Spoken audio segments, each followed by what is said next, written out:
नमस्कार दोस्तों, आपका अपने YouTube channel special education classes के अंदर बहुत बहुत स्वागत है। आज हम जो मेन टॉपिक डिस्कस करना चाह रहे हैं, जो बहुत ही इम्पोर्टेंट टॉपिक है, ये चाहे जनरल बीएसटीसी हो, चाहे जनरल बीएड हो, चाहे स्पेशल फील्ड का हो बीएड या बीएसटीसी, या कंपटीशन का एग्जाम हो, बहुत ही इम्पोर्टेंट टॉपिक है ये। मतलब इसके बिना, इसका क्वेश्चन आए बिना कोई भी पेपर आता ही नहीं है। ये अगर आप एजुकेशन फील्ड के अंदर हो ना, तो ये पेपर, तो ये मान लो कि ये क्वेश्चन तो छप गया। या चाहे कंपटीशन के हिसाब से देख लो, या आप बीएड या डीएड कर रहे हो उसके हिसाब से देख लो। वर्दी एवं विकास का जो टॉपिक है, ग्रोथ एंड डेवलपमेंट, हम बात करते हैं ग्रोथ एंड डेवलपमेंट होता क्या है। सबसे पहले मैं बात करता हूँ ग्रोथ की, वर्दी की। वर्दी क्या होती है? वर्दी एक हमारे शारीरिक रूप से होती है। जैसे मैं बात करूं शारीरिक रूप से, ये एक निश्चित समय के बाद रुक जाती है। जैसे मैं बात करूं अपने शारीरिक अंगों की, जैसे हमारा हाथ है, वो एक निश्चित समय के बाद रुक जाता है। हमारी जो हाइट है, वो एक निश्चित समय के बाद रुक जाती है। ये होती है वर्दी। मैं बात करूं विकास की, विकास होता है डेवलपमेंट। ये निरंतर चलने वाली प्रक्रिया है। जैसे ये विभिन्न तरीके से होती है, जैसे शारीरिक रूप से भी होगी, मानसिक रूप से भी होगी, क्रियात्मक रूप से भी होगी, भौतिक रूप से भी होगी, सामाजिक रूप से भी होगी। ये अनेक प्रकार से चलती रहती है, बल्कि वर्दी एक शारीरिक रूप से होती है, मात्र शारीरिक रूप से। और विकास, विकास अलग अलग तरीके से बता दिया मैंने। जैसे शारीरिक रूप से होगी, क्रियात्मक रूप से होगी, संज्ञानात्मक रूप से होगी, सामाजिक रूप से होगी, संवेगात्मक रूप से होगी, है ना। ये होता है विकास। अब इन दोनों में डिफरेंस की हम बात करें, वर्दी एवं विकास के जो डिफरेंट है, वो मेन डिफरेंट होता है इनका। वर्दी क्या होती है? परिमाणात्मक होती है। जैसे इसको हम नाप तोल सकते हैं। जैसे बाहरी जो हमारा वो होता है, बाहरी परिवर्तन होता है, उसको हम नाप तोल सकते हैं। जैसे शारीरिक रूप से होगी तो हम हमारा वजन, हाइट, ये हम माप तोल सकते हैं। ऊंचाई वगैरह है, ये इसको हम माप तोल सकते हैं। मैं बात करूं विकास की, विकास परिमाणात्मक एवं गुणात्मक दोनों तरीके से होता है। ये आंतरिक रूप से भी होगा, बाह्य रूप से भी होगा। वो कैसे होगा?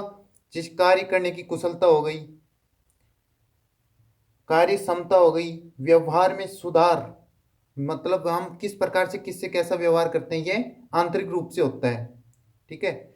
आगे बात करूं, इनके जो डिफरेंट है उनके अंतर की मैं जो बात कर रहा हूं, आगे बात करता हूं इनका क्षेत्र। वर्दी का क्षेत्र सीमित होता है और विकास का क्षेत्र असीमित होता है। यह निरंतर चलता रहता है, बहुत लंबा क्षेत्र है विकास का। ठीक है। वर्दी विकास की एक प्रक्रिया का एक चरण होता है। वर्दी क्या है? विकास की प्रक्रिया का एक चरण होता है। ये सबसे मेन टॉपिक है। ऐसे कैसे इसका क्वेश्चन हर बार बनता है कि वर्दी विकास का किस प्रक्रिया का चरण होता है? वर्दी विकास की प्रक्रिया का एक चरण होता है। आगे मैं बात करूं परिपक्वता की। परिपक्वता, वर्दी की क्रिया आजीवन नहीं चलती। ये आपको मैंने पहले बता दिया, ये एक निश्चित समय के बाद रुक जाती है। वर्दी ग्रोथ है, वो एक निश्चित समय के बाद रुक जाती है। मैं बात करूं विकास की, विकास एक निरंतर चलता रहता है। इसका अगर हमारा परिपक्व भी हो गया ना, तो भी ये चलती रहती है, निरंतर चलती रहती है। जब जब बच्चा जन्म लेता है, उससे लेकर जब तक डेथ नहीं हो जाती, तब तक ये निरंतर चलने वाली प्रक्रिया है। विकास की मैं बात करूं, विकास वर्दी के अंदर शारीरिक रूप से ओनली विकास होता है। ये ध्यान रखना, सबसे मेन चीज है। वर्दी क्या होती है? शारीरिक रूप से होती है।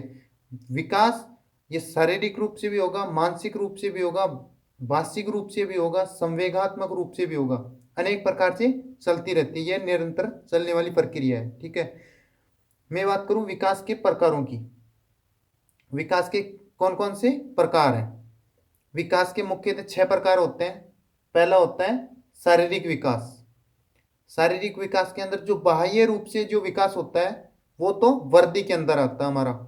और जो आंतरिक रूप से जो होता है, आंतरिक रूप से जो परिवर्तन होता है, वो विकास के अंदर आते हैं। जो बाहरी रूप से होगा वो तो वर्दी के अंदर होगा, और आंतरिक रूप से जो होगा वो विकास के अंदर आते हैं। दूसरा आता है मानसिक। मानसिक के अंदर तर्क करना, विचार करना, किसी समस्या को सुलझाना, ये मानसिक रूप से होता है। ये विकास का दूसरा चरण होता है। मैं तीसरे चरण की बात करूं, संवेगात्मक विकास की। संवेगात्मक ये आंतरिक होता है। संवेग हमारे जो होते हैं, दुख सुख, किसी के साथ अटैच होना, ये सब किसके अंदर आते हैं? ये संवेगात्मक के अंदर आते हैं। ये विकास का ही एक पार्ट होता है। आगे मैं बात करूं, फोर्थ, क्रियात्मक, कार्य करने की क्षमता। जो कार्य करने की क्षमता होती है वो हमारे अंदर से जागृत होती है, और ये अंदर से जो जागृत होता है वो किसके अंदर आता है? विकास के अंदर। ये हो गया फोर्थ पॉइंट। फिफ्थ पॉइंट की मैं बात करूं, भाषीय विकास, भाषा का विकास। हम किसके साथ कैसे बोलते हैं, कैसे बातचीत करते हैं, ये सब किसके अंदर आता है? भाषा के अंदर। और ये भाषा किसके अंदर? विकास के अंदर। विकास का ही ये पार्ट पार्ट होता है। आगे मैं बात करूं छठे पार्ट की, सामाजिक विकास, सोशल डेवलपमेंट की। सामाजिक विकास, इसके अंदर समाज के अंदर हम किस तरीके से आपस में व्यवहार करते हैं, लोगों के साथ कैसा व्यवहार करते हैं, ये आता है सामाजिक डेवलपमेंट यानी सोशल डेवलपमेंट या सामाजिक विकास के अंदर। आगे मैं बात करूं वृद्धि तथा विकास को प्रभावित करने वाले कारकों की। ये बहुत ही इंपॉर्टेंट है। हर बार ये क्वेश्चन हर बार देखने को मिलेगा। शॉर्ट क्वेश्चन भी आता है इससे। 1 नंबर से लेकर 10 नंबर तक का क्वेश्चन इसके अंदर बनता है वृद्धि और विकास में। ध्यान रखना, कंपटीशन के एग्जाम इसके बिना कभी भी नहीं होती। ये इसके 1 या 2 क्वेश्चन आपको देखने को मिलेंगे, चाहे सीटेट हो, यूपी टेट हो, चाहे रीट हो, चाहे डीएसएसबी का एग्जाम हो, कोई सा भी एग्जाम हो, इनके 1 या 2 क्वेश्चन तो जरूर देखने को मिलते हैं। डीएड हो, बीएड हो, इनके अंदर भी इसका लॉन्ग क्वेश्चन बनता है। ध्यान रखना, 5 नंबर का क्वेश्चन इसका कन्फर्म है। साइकोलॉजी के अंदर 5 नंबर का इसका क्वेश्चन जरूर आता है। मैं बात कर रहा था वृद्धि तथा विकास को प्रभावित करने वाले कारकों की। तो इसका पहला कारक है, वृद्धि एवं विकास को प्रभावित करने वाले कारकों में सबसे पहला जो कारक होता है वो होता है पोषण। पोषण पोषण की मैं बात करूं, इसके अंदर खनिज लवण हो गए, कार्बोहाइड्रेट हो गई, प्रोटीन हो गई, वसा हो गई आदि। अगर इन हमारे को पर्याप्त मात्रा में पोषण नहीं मिलता है, प्रचुर मात्रा में ये जो विटामिन है, खनिज लवण है, कार्बोहाइड्रेट है, ये नहीं मिलते हैं, तो हमारा वृद्धि एवं विकास पूर्ण रूप से नहीं हो पाता है। दूसरा मैं बात करूं वृद्धि, अगर हमारे अंदर वृद्धि नहीं होगी, शरीर के अंदर बाहरी रूप से अगर वृद्धि नहीं होगी, तो भी ये प्रभावित करते हैं हमारे विकास को। आगे बात करूं वंशागत, हेरिडिटी, जिसकी मैं बात करूं वंशागत, जो हमारे माता पिता से इनसे जो प्राप्त होती है, ये होती है हेरिडिटी। इनसे भी वृद्धि एवं विकास प्रभावित होगी। लिंग की मैं बात करूं, मेल फीमेल, इनकी मैं बात करूं, इनसे भी हमारा जो वृद्धि एवं विकास वो प्रभावित होता है। सब फीमेल का अलग डेवलपमेंट होगा, मेल का अलग डेवलपमेंट होगा। वृद्धि एवं विकास अलग अलग चरणों में अलग अलग होती है। ये नहीं है कि मेल में सेम होगा, फीमेल में सेम होगा, सब में अलग अलग चलती है। मेल फीमेल में दोनों में वृद्धि एवं विकास अलग अलग तरीके से चलती रहती है। आगे मैं बात करूं वायु एवं प्रकाश, जो हमारा स्वच्छ वातावरण है उसका भी, वातावरण का सबसे मुख्य प्रभाव पड़ता है वृद्धि एवं विकास के अंदर। अगला टॉपिक है अंतःस्रावी ग्रंथियां। अंतःस्रावी ग्रंथियां हैं हमारे शरीर के अंदर, उनसे भी वृद्धि एवं विकास के ऊपर प्रभाव पड़ता है। शारीरिक क्रिया, शारीरिक क्रिया का प्रभाव पड़ता है। अगर हम व्यायाम वगैरह करते हैं सुबह जल्दी उठकर, उसका भी वृद्धि एवं विकास के अंदर बहुत ज्यादा प्रभाव पड़ता है। हमारा शरीर संतुलन रहता है ना। अब आगे मैं बात करूं विकास की अवस्था व वृद्धि की अवस्था। वृद्धि की कौन कौन सी अवस्था है और किस अवस्था में क्या होता है, यह सबसे मेन टॉपिक है, इसको ध्यान रखना। इसका 2 नंबर का क्वेश्चन आराम से बनता है। वृद्धि की अवस्थाओं का पूछ लेता है कि कौन सी अवस्था में क्या होता है। सबसे मैं पहले बात करूं शैशव अवस्था। इसका जो शैशव अवस्था का काल होता है वो 0 से लेकर 2 वर्ष तक का काल होता है, शैशव अवस्था का काल। इसके अंदर बालक सबसे ज्यादा माता पिता पे आश्रित रहता है।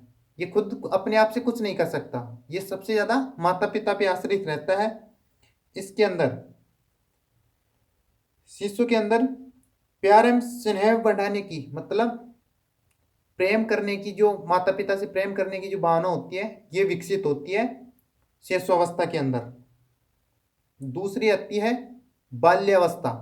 बाल्यावस्था के अंदर भी 2 आती हैं, एक तो पूर्व बाल्यावस्था काल आता है, एक दूसरा आता है उत्तर बाल्यावस्था काल।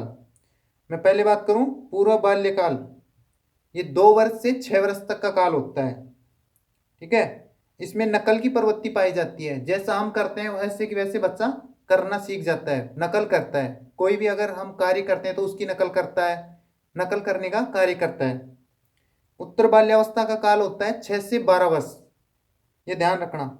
इस अवस्था के अंदर शिशु क्या करता है, बालक क्या करता है, समलैंगिक, जैसे लड़का है तो लड़के के साथ, लड़की है तो लड़के के साथ संबंध बनाना स्टार्ट कर देता है, वो मित्र बनाना स्टार्ट कर देता है, अपने आप को एक दूसरे से मिलना जुलना स्टार्ट कर देता है। तीसरा मैं बात करूं किशोरावस्था। किशोरावस्था का काल होता है 12 से 18 वर्ष। कितना होता है, 12 से 18 वर्ष। इस अवस्था का काल होता है, ये सबसे भयंकर या तूफान का काल इसी को कहते हैं। इसके अंदर विद्यार्थी या छात्र अट्रैक्शन की भावना उत्पन्न हो जाती है। इस अवस्था के अंदर ये मेल है तो फीमेल के प्रति, फीमेल है तो मेल के प्रति अट्रैक्शन की भावना उत्पन्न हो जाती है किशोरावस्था के अंदर। इसी के अंदर तूफान का काल भी इसी को कहते हैं, क्योंकि इसके अंदर ऊट पटांग बातें किशोरावस्था के अंदर ही सबसे ज्यादा देखने को मिलती है। आगे मैं बात करूं युवा प्रौढ़ावस्था काल। किशोरावस्था के बाद में कौन सा आती है, युवा प्रौढ़ावस्था काल, जो 18 से 40 वर्ष तक की होती है। इससे ज्यादा कुछ नहीं आता है, किशोरावस्था तक बस मुख्य है, इससे ज्यादा आगे पूछता नहीं है, बस यहीं तक ज्यादा मुख्य होता है फर्स्ट लेवल डीएड वालों के लिए। तो फिर भी हम आगे डिस्कस कर लेते हैं, 2 टॉपिक और हैं। युवा प्रौढ़ावस्था काल ये 18 से 40 वर्ष तक का होता है। परिपक्व प्रौढ़ावस्था काल ये 40 से 65 वर्ष तक का होता है, 40 से 65 वर्ष तक का। आगे मैं बात करूं वर्ध प्रौढ़ावस्था काल, इसका काल होता है 65 वर्ष से ऊपर की आयु के जो भी व्यक्ति हैं वो वर्ध प्रौढ़ावस्था काल के अंदर आते हैं। तो आपको वीडियो कैसा लगा कमेंट करके जरूर बताएं। ये आपके लिए बिल्कुल छोटा एंड स्वीट नोट्सों के अंदर आपको दे रहा हूं मैं, आप एक बार इसको जरूर सुन लें। सुनने से बहुत ज़्यादा इफेक्ट पड़ेगा आपको एग्जाम के अंदर, बहुत अच्छा रिजल्ट आपको देखने को मिलेगा। ठीक है, जय हिंद, जय भारत, धन्यवाद। चैनल को सब्सक्राइब जरूर करें। जय हिंद।